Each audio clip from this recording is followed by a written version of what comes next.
burada medya forumunda Aliyev bir Rus basın mensubunun sözleri üzerine bakın yani gözünden yaş gelerek neler söyledi. Gülmekten gözlerinden yaş geldi bu arada. Verelim. Те, кто, наверное, кто-то, может быть, и не знает Михаила Гусмана, это достойный сын азербайджанского народа. В данном случае выступает здесь от имени пострадавших. У нас были и другие пострадавшие из России в прошлом году, но его я сегодня не вижу. Может, уже арестовали. Не дай Бог, конечно, дай Бог ему здоровья. Но одного уволили с занимаемой должности просто за позитивный вопрос президенту Азербайджана. А другого объявили иноагентом только потому, что он сделал позитивные комментарии в адрес Азербайджана. Поэтому Алексей. Şimdi mükemmel. Peki dün Almanya'ya gidelim. O da buldunuz mu arkadaşlar? Onu da hemen bir altında. Evet, hazır. Dün Almanya'daydı Azerbaycan Cumhurbaşkanı İlham Aliyev. Tabii biliyoruz Batı'nın ikiyüzlü tutumunu. Rusya, Amerika, Fransa bu Minsk grubunun 30 yıl bu işgali sürdürdüğünü ve nihayetinde bütün bunlar içinde Azerbaycan'ın kendi bileğin hakkıyla, demir yumruğuyla kazandıktan sonra ortaya koydukları ve şu anda Rusya ile de bir yakınlaşma çabası var ki Azerbaycan Cumhurbaşkanı İlham Aliyev bir anda basın toplantısının içinde Mersin yanında bakın neler söyledi.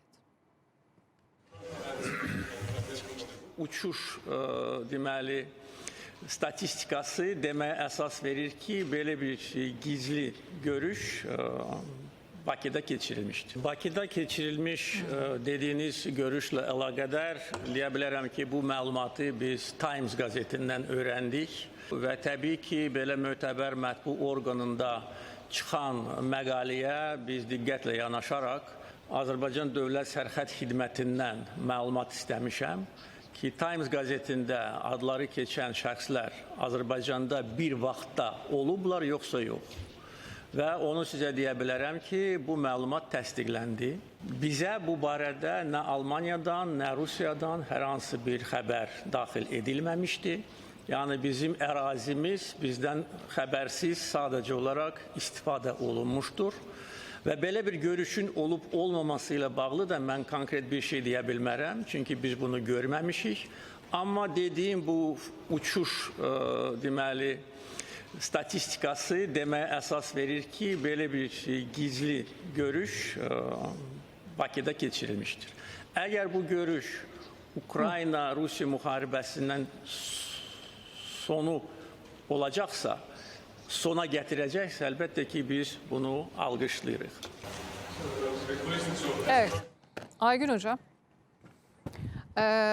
Şimdi ben öncelikli olarak bir konuya bir açıklık getireyim. Evet. Direkt ben Şuşa Medya Forumu'nda iştirakçı olarak iştirak etmedim. Biz daha gideceğiz. Olsan da benimle birlikte olacak o şeyde. Medya Forumu nedeniyle erteledik. Ama interaktif bir şekilde ele iştirakçı gibi oldum. Ben size teşekkür ederim bunu gündeme getirdiğiniz için. Evet. Hızlıca konuşacağım. Çünkü Kuzey Kıbrıs Türk Cumhuriyeti'ne de ben izniniz olursa kendi bu kısmım herhalde son konuşmak istiyorum. Bir, siz iki tane çok önemli buraya medya forumu ile ilgili bir şey getirdiniz. Bugün Azerbaycan'da artık Azerbaycan'da gece 12'yi geçti. Geçtiğimiz gündeyim. Azerbaycan'da Milli Mətbuat Günü'ydü. Bu da bütün Türk dünyasında ilk kere tümü Türkçe yayınlanmış olan Ekinci gazetesinin yaranmasıdır. Zerdabini burada rahmetle yad ediyoruz. Çünkü tam 135 sene bundan önce Əkinçi qəzetəsini yaratmış oldu Zərdabi. Şimdi ben iki konu, biri o gülərək cevap verdiği ve sizin de burada alt yazıyla gündeme getirdiğiniz kişi çok önemli bir gazetecidir Saynur Hanım. Sovyet İttifakı eskiden Telegraf Agentliği, bizim Anadolu Ajansı olduğu gibi TASS, hepimizin bildiği, tabii, Rusiyanın resmi haber ajansının birinci yardımcısı Mikhail Gusman'dı. Azerbaycanlıdır Mikhail Gusman. Kardeşi de çok önemli bir aydındır Rusya'da ve hem İlham Aliyev'le ilgili hem Azerbaycan hakikatleriyle ilgili Rusya'nın resmi haber ajansında hep mücadele etti. Hem de Sayın Cumhurbaşkanımız Recep Tayyip Erdoğan'la da çok önemli mülakatları var ve Rusya'da çok fazla yayınlanan, rağbet gören listeye alındı, görevinden azl edildi. Bu Azerbaycan'daki uçak filan meseleleri ile ilgili Azerbaycan'la Rusya arasındaki krizde iyi bir Azerbaycanlı olarak Azerbaycan'ın her zaman menfaatlarını koruduğu için, onun için de İlham Aliyev orada latife yaptı ki Azerbaycan'ı başına seven, bir şey Azerbaycan'ın gelmesin. değerli Rusya'da yaşayan evlatlarını çok sıkça göremiyoruz. Çünkü çok ince bir gönderme vardı Rusya'ya ve Putin'e. İkincisi, Ukrayna ile ilgili muazzam işgala karşı duruş sergilediğini söyledi. Sizin de malumunuz bu Peskov tarafından çok farklı bir şekilde ama sert bir şekilde bir açıklama yapıldı. Azerbaycan'ın İlham Aliyev'in açıklamasına rahatsız olduklarını söyledi. Üç, bence en önemlisi Türkiye-Azerbaycan ilişkilerine dair muazzam gene de en önemli zamanda dünyada çok fazla 35'ten fazla ülkenin katıldığı, çok sayıda 100'e yakın medya temsilcisinin katıldığı, siz de daha önce katılmıştınız. Evet. Güzel de bir mülakatınız olmuştu. Orada o ortamda Türkiye ile Azerbaycan ilişkilerine dair şunu söyledi. Dünyada Türkiye ile Azerbaycan ilişkilerine eşdeğer olan, kıyaslanacak, evet, bu kadar Azerbaycan Türkçesiyle dünyada bu kadar birbirine yakın olan iki devlet yoktur. Biz bir millet, iki devletiz. Teşekkür ederiz İlham Aliyev'e. Gelelim Almanya kısmına. Aslında Saynur Hanım'ın söylediği çok önemli bir skandalı burada gündeme getirdiniz Saynur Hanım, sağ olun. Ve İlham Aliyev diplomasi okulunu bitirip sonra da Rusya'da olan ve dünyanın en önemli diplomasi üniversitelerinden birisinde hoca olarak ders verdiği için, Ragıp Hoca bu arada bizim de meslektaşımızdır. Siyasi tarih alanında da doktorası olduğu için Azerbaycan Cumhurbaşkanı İlham Aliyev'in orada hem tarihi perspektiften hem de diplomat olarak bir ders verdi Almanya'ya. Siz uzunca o kısmına açıklık getirdiniz. Ben söylemeyeceğim o kısmını. Riyakar Avrupa'nın burada politikasını Almanya'da ele ortaya koydu.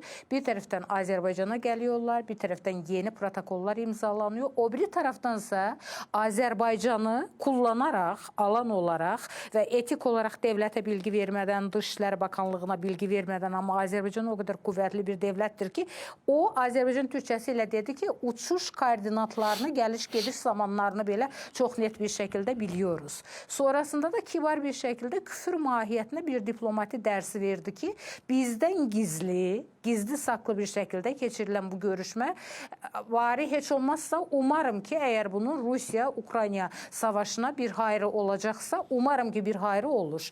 Şimdi ama yani bu kadarını öyle söylemek ince, istiyorum. bu herhalde hakikaten İnce ama çok ağır. Çok İnce, ağır. çok ağır. Çok ağır. Diplomasi, çünkü onun altını her dəfə çiziyorum ki Sayın İlham Aliyev, Müzəffər Ali Başkumandan, Qarabağ Fatihi, ama bununla birlikte bu kadar İlham Aliyev'in soydaşları tarafından, Türk dünyasını seven herkes tarafından sevilmesinin nedeni budur ki çok profesyonel, eğitimini almış bir diplomat olduğu için aynı zamanda da devlet siyasetini diplomatik bir üslupla, dikkat edin, orada ironi yaparak, gülümseyerek, hiç yani farklı bir tavır göstermeden ama diplomasi dersi verdi Almanya ve geriye döndü. Şimdi Kuzey Kıbrıs Türk Cumhuriyeti'ne izniniz olursa, evet, siz konuyu oraya getirmeden, bir Kıbrıslısınız biliyorum, yavru vatandansınız. Bu arada sizi de ben kutlamak istiyorum. Kıbrıs'ın neticede bu Rum zulmü karşısında o mübarek Temmuz Temmuz ayında Türk Silahlı Qüvvətlərinin Kıbrıs'ta yaşayan Türk soydaşlarımızın katl edilmesi, bir teröre kurban edilmesinin durdurulması için Türkiye'nin garantörlük hakkını kullanarak Kıbrıs'a çıkarma yapması ve Kuzey Kıbrıs Türk Cumhuriyeti'nin bu gününü borçlu olduğumuz o günleri büyük bir hürmetle yad ediyoruz. O çıkarmada hayatını kaybedenleri saygıyla anıyoruz. Masum ve mazlum Kıbrıs Türklerinin, soydaşlarımızın, tüylerim şu anda burada görüyor, oradan da olsan diken dikendir. Hayatını kaybeden soydaşlarımızı rahmetle, elemle anıyoruz. Ama bununla birlikte ben Kıbrıs'ın bu özel günüyle ilgili sosyal medyadan da kutlamamla bitirmek istiyorum konuşmamı. Demiştim ki yavru vatanın çok önemli bir günüdür. Hayırlı olsun. Kahraman Türk ordusunu buradan selamlıyorum. Yavru vatanımızın bağımsızlığı ebed müddet var olsun ama baştaca Azerbaycan olmakla, çünkü gönül en fazla sevdiğinden beklentiye girer. Tabii. Bütün Türk gönül coğrafyasının ve bağımsız Türk Cumhuriyetlerinin tümünün de bir an önce Kuzey Kıbrıs Türk Cumhuriyeti'nin tanınması yönündeki çağrımı buradan yeniliyorum diyorum. Ve Kahraman Mehmetçiği bir daha hürmetle yad etmek istiyorum. O gün o kararı veren siyasi iradeye helal olsun diyorum. Kıbrıs mücadelesinin Rauf Denktaşlar başta olmakla, Doktor Fazıl Küçük başta olmakla, TMT'nin kahraman yiğit evlatlarına, o ruhu devam ettirenlere selamlıyorum. Ve her şeye rağmen, her türlü entrigalara rağmen, Kıbrıs'ın diğer tarafından yapılan intrigalara rağmen Türkiye ile Kıbrıs'ın bölünmez bir bütünlük ilkesine gönül vermişlere buradan helal olsun diyorum, selamlıyorum diyorum. Kıbrıs bizim için, benim için şahsen Qarabağ nedirse, Şuşa nedirse, Ağdam nedirse, Kıbrıs da odur. Kıbrıs'ın her bir toprağı, her bir parçası odur. Kıbrıs bizim namusumuzdur, bizim mirasımızdır. Gözümüzün bebeğidir Kıbrıs bizim ve ona göre de Kıbrıs'a sahip çıkmak demek, Türklük davasına sahip çıkmak demektir diyorum. Bu kadar. Çok sağ olun, var olun. Çok duygulandım, daha da konuşamayacağım. Sevgili hocam, Ragıp hocam da belli bir benzer bir duyguyu yaşadı. Onun